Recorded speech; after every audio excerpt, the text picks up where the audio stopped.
આપણે hello alkane અને hello arene ચેપ્ટરની જો વાત કરીએ તો એમાં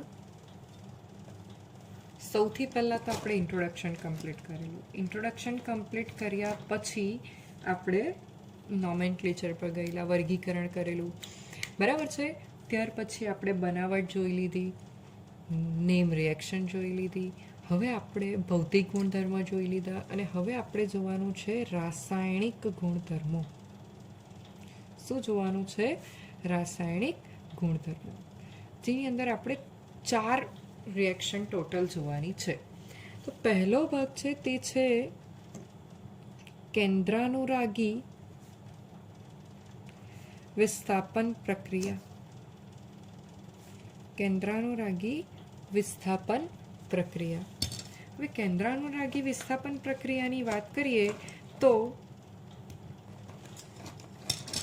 કેમ પહેલાં તો એક વાત એ સમજે કે કેમ એને આ નામ આપવામાં આવ્યું છે. સમજો કે એક કાર્બનવાળું કમ્પાઉન્ડ છે, કોઈ પણ હેલો આલ્કેનાઇન, બરાબર છે. આપણે આ મેન્શન કરી દઈએ. હવે એની હું કેન્દ્રાનુરાગી એટલે ન્યુક્લિયોફાઇલ ઇંગ્લિશમાં, કેન્દ્ર પ્રત્યે આકર્ષાય એટલે નેગેટિવ ચાર્જ હશે. કેન્દ્ર પોઝિટિવ ચાર્જ એટલે ડેફિનેટલી જેનો નેગેટિવ ચાર્જવાળા આયનો છે, જેમ કે OH માઇનસ, આલ્કોક્સાઇડ છે, X માઇનસ છે, એ કેવા છે કે જે કેન્દ્રાનુરાગી બનશે. હવે આનું જો વિઘટન કરીએ તો આ પ્લસ આંશિક ધન વીજભાર અને આવશે આંશિક ઋણ વીજભાર. તો આને જો એટેક કરવાનો હોય તો એ આ કેન્દ્ર બનશે કાર્બન, તેના પર એટેક કરશે અને આ જે છે એ બંધ તોડીને જતું રહેશે. એટલે એને લિવિંગ ગ્રુપ કહીશું આપણે, જે છોડીને જવાનું છે. અને ન્યુક્લિયોફાઇલ કેન્દ્ર અનુરાગી છે, જે આની સાથે જોડાવાનું છે, એટલે આપણે એને કહીશું એટેચિંગ ગ્રુપ. ઓકે, તો પ્રક્રિયાને અંતે શું થશે કે ન્યુક્લિયોફાઇલ જોડાઈ ગયો હશે અને લિવિંગ ગ્રુપ સેપરેટ થઈ ગયું હશે પોતાના ચાર્જ સાથે, બરાબર. તો આ છે આપણી કેન્દ્ર અનુરાગી વિસ્થાપન પ્રક્રિયા. વિસ્થાપન થયું છે, એકના સ્થાને બીજો આવી ગયો છે, પણ એ કોના દ્વારા વિસ્થાપન થયું છે? કેન્દ્ર અનુરાગી પ્રક્રિયક દ્વારા થયું હોય આ પ્રક્રિયાને આપણે કહીશું કેન્દ્રાનુરાગી વિસ્થાપન પ્રક્રિયા. હવે આપણે એના 2 ભાગ વિશે જોઈશું. કેન્દ્રાનુરાગી વિસ્થાપન પ્રક્રિયા છે જે 2 ભાગમાં વહેંચાયેલી છે. એક છે SN1 અને બીજું છે SN2. ઇંગ્લિશમાં વાત કરું તો યુનિમોલેક્યુલર સબસ્ટિટ્યુશન ન્યુક્લિયોફિલ. સબસ્ટિટ્યુશન એટલે કે વિસ્થાપન, ન્યુક્લિયોફાઇલ એટલે કે કેન્દ્રાનુરાગી. અને યુનિમોલેક્યુલર, યુનિ એટલે 1, મોલેક્યુલ એટલે અણુ. એક અણુ દ્વારા થતી કેન્દ્રાનુરાગી વિસ્થાપન પ્રક્રિયા. અને આ બાયમોલેક્યુલર સબસ્ટિટ્યુશન ન્યુક્લિયોફિલિક રિએક્શન એટલે કે 2 અણુઓ દ્વારા થતી કેન્દ્રાનુરાગી વિસ્થાપન પ્રક્રિયા. ઓકે, તો એનું આપણે પહેલાં બીજું કે આ તમને તફાવતના સ્વરૂપમાં 3 માર્કની અંદર ક્વેશ્ચન આવી શકે છે કે SN1 અને SN2 નો તફાવત આપો. તો ગુજરાતીમાં આનું જે ફૂલ ફોર્મ છે એ છે એક આણ્વીય કેન્દ્રાનુરાગી વિસ્થાપન પ્રક્રિયા અને દ્વિઆણ્વીય કેન્દ્રાનુરાગી વિસ્થાપન પ્રક્રિયા, બરાબર છે. ચાલો હવે આપણે પ્રક્રિયા સમજીએ. સમજો કે મેં હેલો આલ્કેન લીધું, તેની મેં ન્યુક્લિયોફાઇલ સાથે પ્રક્રિયા કરાવી, બરાબર છે. તો આ પ્રક્રિયા શું એક જ તબક્કામાં થાય છે? ના, આ પ્રક્રિયા જે છે એ 2 તબક્કામાં થાય છે. પહેલા તબક્કામાં શું થશે કે ભાઈ હેલો આલ્કેનનો જે આ બંધ છે તે તૂટશે ને કાર્બનને ધન વીજભાર મળશે અને હેલોજનને ઋણ વીજભાર. કાર્બન અને ધન વીજભાર એટલે આપણે એને શું કહીએ છીએ? Carbo cation. હવે જેનો આ મધ્યસ્થી આપણો નિપજ થશે, જેની મધ્યસ્થી નિપજ સ્થાયી, તેની અંતિમ નિપજ પણ વધુ સ્થાયી જ બનવાની છે. તો એ માટે શું કરીશું આપણે? જે આ મધ્યસ્થી નિપજ છે,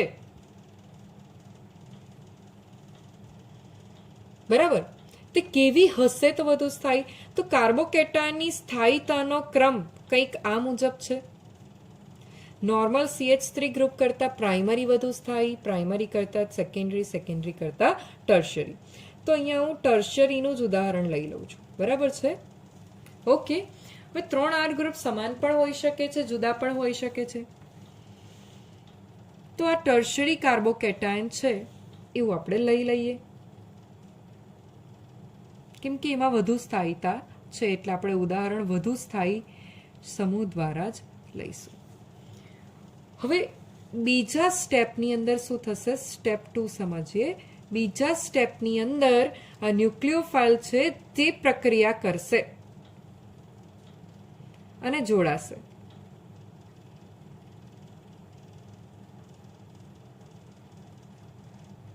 બરાબર છે? ચાલો, તો અહીં તમે ધ્યાનથી જોશો તો તમને ખ્યાલ આવશે કે પ્રક્રિયા 2 ભાગમાં થઈ. એક ભાગમાં શું થયું? બંધ તૂટવાનું, અને બીજા ભાગમાં થઈ બંધ બનવાની પ્રક્રિયા. હંમેશા બંધ તૂટવાની અને બંધ બનવાની પ્રક્રિયામાં બંધ તૂટવાવાળી જે પ્રક્રિયા હોય તે ધીમી હશે અને બંધ બનવાવાળી હશે ઝડપી હશે. બરાબર? હવે પ્રક્રિયાના વેગની વાત કરીએ તો પ્રક્રિયાનો વેગ હંમેશા ધીમા તબક્કાના આધારે નક્કી થાય. તો પ્રક્રિયાનો વેગ જે છે એ હેલો આલ્કેન જે આપણું પ્રક્રિયક છે તેના સમપ્રમાણમાં આપણે એમ કહી શકીએ, કેમ કે ધીમા તબક્કામાં એક જ પ્રક્રિયક છે. બરાબર છે? હવે આપણે જો આ અચળાંક કાઢીએ, આ પ્રપોર્શનાલિટી કાઢીએ તો આપણે અચળાંક ઉમેરીશું કે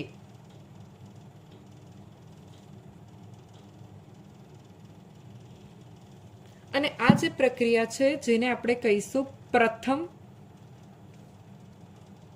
જો આ પોઈન્ટ 1 થશે, આ પોઈન્ટ 2 થશે, આ 1, 2, 3 અને 4, આને કહેવાશે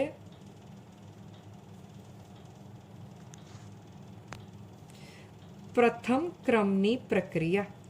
કેમ એને પ્રથમ ક્રમની પ્રક્રિયા કીધું? જે પ્રક્રિયા અથવા જે પ્રક્રિયાના ધીમા તબક્કામાં એક પ્રક્રિયક ઇન્વોલ્વ હોય તો આપણે એને પ્રથમ ક્રમની પ્રક્રિયા કહીશું. બરાબર છે? આ એક પોઈન્ટ પણ છે. પ્રક્રિયામાં સ્થાયીતાનો ક્રમ અથવા તો સ્થાયીતાનો ક્રમ.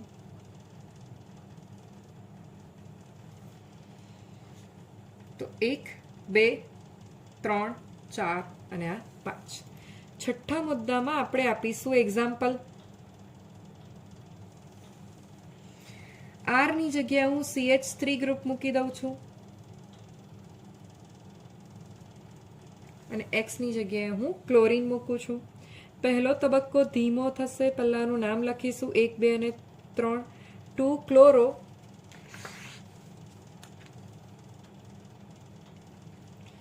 2 મિથાઇલ પ્રોપેન. બરાબર છે? અને આ તબક્કાની અંદર શું થશે કે ભાઈ આ રીતે કાર્બોકેટાયન બનશે અને આ કાર્બોકેટાયનને કેવો ટર્શિયરી અથવા તો તૃતીયક કાર્બોકેટાયન કહીશું. બરાબર છે? અને બીજા તબક્કામાં જે આ તૃતીયક કાર્બોકેટાયન છે, બીજો તબક્કો અહીંયાથી સ્ટાર્ટ કરીએ આપણે, તેની પ્રક્રિયા આપણે NaOH સાથે કરાવી દઈએ. તો ડેફિનેટલી આ રીતે કંઈક સેપરેશન થશે અને આની સાથે કયું જોડાવાનું છે? OH, CH3, CH3, CH3 અને આ OH. તો શું થશે આનું નામકરણ? 2 methyl prop 2 all. 2 methyl prop 2 all. Okay, ચલો. આના સિવાય હજી એક આપણી પાસે 7મો પોઈન્ટ થશે કે પ્રક્રિયા 2 તબક્કામાં થાય છે, જેમાં પહેલો તબક્કોમાં બંધ તૂટવાની અને એ પહેલો તબક્કો ધીમો થશે અને બીજા તબક્કામાં બંધ બનવાની પ્રક્રિયા થશે અને એ બીજો તબક્કો કેવો થશે? ઝડપી થશે. આ રીતે ટોટલ 7 પોઈન્ટ્સ થયા. હવે આપણે સેમ વસ્તુ SN2 માટે જોઈશું. તો નામ છે દ્વિઆણ્વીય કેન્દ્ર અનુરાગી વિસ્થાપન પ્રક્રિયા. હવે અહીં શું થશે કે આના કરતા ઉલટો ક્રમ, CH3 વધુ સ્થાયી થશે આ ક્રમ ટર્શરી લીસ્ટ સ્ટેબલ જે વધુ સ્થાયી છે તેને જ આપણે ઉદાહરણ તરીકે લઈ લઈએ. એક્સ ન્યુક્લિયોફાઇલ સાથે પ્રક્રિયા કરાવીએ, ન્યુક્લિયોફાઇલ અહીંયા એટેક કરશે અને ફ્રેક્શન ઓફ સેકન્ડ માટે એક મધ્યસ્થી સંકીર્ણ બનશે. એ મધ્યસ્થી સંકીર્ણની અંદર CX વાળો બંધ તૂટ્યો નથી હોતો અને ન્યુક્લિયોફાઇલ સાથેનો બંધ હજી સંપૂર્ણપણે બન્યો નથી. એટલે મેં જે આ સંકીર્ણ છે એમાં આ જે બંધ છે એને ડોટ ડોટથી દર્શાવ્યું છે. એટલા માટે એને ડોટ ડોટથી દર્શાવ્યું છે કે આ બંધ સંપૂર્ણ નથી, પાર્શિયલ છે, આંશિક. ઓકે, તો અહીં જે કાર્બનનું સંકરણ sp3 છે, બધી બાજુ એકલ બંધ, જ્યારે અહીં કાર્બન સાથે 1 2 3 4 અને 5 બંધ હોય, અહીં સંકરણ છે એ sp2 છે. તો તમને આ એક MCQમાં આવશે કે SN2 પ્રક્રિયામાં કાર્બનનું સંકરણ મધ્યસ્થી સંકીર્ણ બનતી વખતે કયામાંથી કયું બને છે? તો sp3 માંથી sp2 બને છે. મધ્યસ્થી સંકીર્ણ બન્યાના થોડી જ સેકન્ડોની અંદર તરત જ આ બંધ તૂટી જાય છે અને આના વચ્ચેનો બંધ બની જાય છે. ઇન શોર્ટ, અહીં એક જ તબક્કો છે. ઓકે, અને એ જ પ્રક્રિયાનો ક્રમ નક્કી કરતો હશે અને એક જ તબક્કામાં બે પ્રક્રિયકો ઇન્વોલ્વ હોય. પ્રક્રિયાનો વેગ એ પ્રક્રિયક અને કેન્દ્ર અનુરાગી પ્રક્રિયક બે પ્રક્રિયકોના સમપ્રમાણમાં થશે, આધાર રાખશે એના પર. અને આ કાઢીશું તો આપણે કે ઉમેરી શકીશું. ઉદાહરણ લઈ લઈએ. પહેલા તો યસ, આ દ્વિતીય ક્રમની પ્રક્રિયા થશે. કેમ દ્વિતીય ક્રમની પ્રક્રિયા?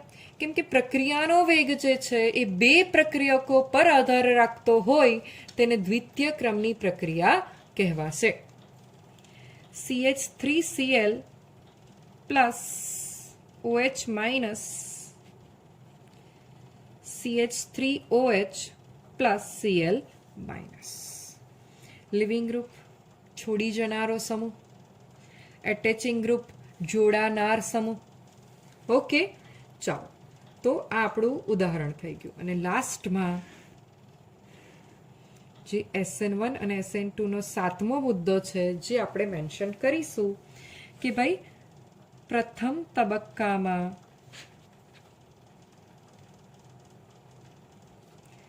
બંધ તૂટે છે, જે ધીમો તબક્કો છે.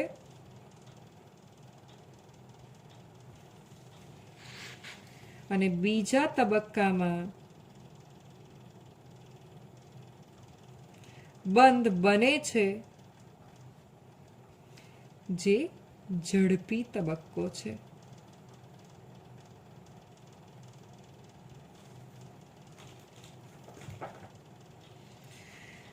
અહીં એક જ તબક્કામાં બંધ બનવાની અને તૂટવાની પ્રક્રિયા થાય છે, જેથી આ એક જ તબક્કો વેગ નિર્ણાયક તબક્કો બનશે. હવે તમને હું એક ઉદાહરણ દ્વારા સમજાવું એક વાત કે સમજો કે મારે એક પત્ર અમદાવાદ મોકલવો છે પોસ્ટ ઓફિસમાંથી. તો હું પોસ્ટ ઓફિસ જઈશ, ત્યાં હું પૂછીશ કે ભાઈ મારો પત્ર જે તે માણસને હું લખી રહી છું તેને મળતા કેટલો સમય લાગશે? બરાબર. જો આ પ્રક્રિયા બે તબક્કામાં થશે. એક તો નવસારીની પોસ્ટ ઓફિસમાંથી એ પત્ર અમદાવાદની પોસ્ટ ઓફિસ પહોંચશે. બરાબર, તબક્કો એક. તબક્કો બે, અમદાવાદની પોસ્ટ ઓફિસમાંથી પોસ્ટમેન એ પત્રને જે તે વ્યક્તિના ઘરે પહોંચાડશે. હવે તમે એક વસ્તુ વિચારો કે ત્યાં બેઠેલો નવસારીના પોસ્ટ ઓફિસમાં બેઠેલો માણસ વિચારતી વખતે પહેલા તબક્કા વિશે વિચારશે કે બીજા તબક્કા વિશે વિચારશે? કયામાં વધારે સમય લાગવાનો છે? અહીંથી અમદાવાદ ટ્રાન્સપોર્ટેશન થ્રુ, ટ્રેન મારફતે, કુરિયર મારફતે કે ગમે તે ટ્રાન્સપોર્ટેશન થ્રુ મોકલાવે છે તો એમાં વધુ સમય લાગવાનો છે, બરાબર છે? સમજો કે 6 કલાક જેવો મિનિમમ સમય જાય, અને ત્યાં અમદાવાદથી તો વધુમાં વધુ દૂરમાં દૂર રહેતો હોય માણસ તો પણ 1 કલાકની અંદર પહોંચાડી શકે. તો ડેફિનેટલી એ ધીમા તબક્કાના આધારે કહેશે કે 6-7 કલાકની અંદર પત્ર મળી જશે. મતલબ કે વેગ, ખરેખર વેગ નક્કી કરતો તબક્કો બનશે પ્રથમ તબક્કો. અમુક સિચ્યુએશન એવી હોય છે કે જેમાં બીજો તબક્કો, ચાલો આ જ વસ્તુને આપણે બીજી રીતે વિચારીએ. સમજો કે હું અહીંથી પોસ્ટ ઓફિસમાં ટેલિગ્રામ ટાઈપ કરાવું છું અને એને ઈમેલ થ્રુ અમદાવાદની પોસ્ટ ઓફિસમાં મોકલાવી દઉં છું. ત્યાં ગાડી પોસ્ટમેન એ લેટરને શું કરે છે? પ્રિન્ટ કાઢે છે, અને પ્રિન્ટ કાઢ્યા બાદ એ જે તે પર્સનના ઘરે એને પહોંચાડે છે. બીજો તબક્કો સેમ છે, અમદાવાદની પોસ્ટ ઓફિસમાંથી જે તે પર્સનના ઘરે પહોંચાડવાનો. પણ પ્રથમ તબક્કામાં બહુ મોટો ફેરફાર થઈ ગયો છે. હવે તમે એક વસ્તુ વિચારો, ઈમેલ કરવાની અંદર વધુમાં વધુ કેટલી મિનિટ જાય? કલાક તો જવાનો નથી. તો અહીં બીજો તબક્કો એ વેગ નિર્ણાયક તબક્કો બનશે. મતલબ કે 2 તબક્કામાં કે 2 થી વધુ તબક્કામાં જ્યારે પ્રક્રિયા થતી હોય ત્યારે જે સૌથી ધીમો તબક્કો હશે તે વેગ નિર્ણાયક તબક્કો બનશે, અને તે વેગ નક્કી કરતા તબક્કાની અંદર જેટલા પ્રક્રિયકો હશે તે પ્રક્રિયા વેગના સમપ્રમાણમાં થશે. 2-3 તમે તબક્કાના બધાને સાથે કરવા જશો તો એ પ્રક્રિયામાં વેગ નક્કી કરી શકશો નહીં. ઓકે, તો મતલબ કે હજી આપણે ઘણું ડિટેલમાં સમજીશું વેગ રિલેટ, પ્રક્રિયાના વેગ પર આપણે રાસાયણિક ગતિકી કરીને એક ચેપ્ટર છે જ આપણે સમજવાનું. પણ હવે અહીંયા પ્રક્રિયાના વેગનો ઉલ્લેખ થયો છે તો આપણે આટલી વાત જાણવી જરૂરી બને છે. હોપ કે આ બહુ ઇમ્પોર્ટન્ટ પ્રશ્ન, બહુ એટલે બહુ જ ઇમ્પોર્ટન્ટ ટોપિક છે. હજી આપણે આની અંદર ઘણું ડિટેલમાં જવાનું છે, બરાબર? તો તમને કમ્પ્લીટ સમજમાં આવ્યું હોય એવું મને લાગે છે. ઓકે, અને નહીં આવ્યું હોય તો તમે મને મેસેજ થ્રુ જણાવી શકો છો.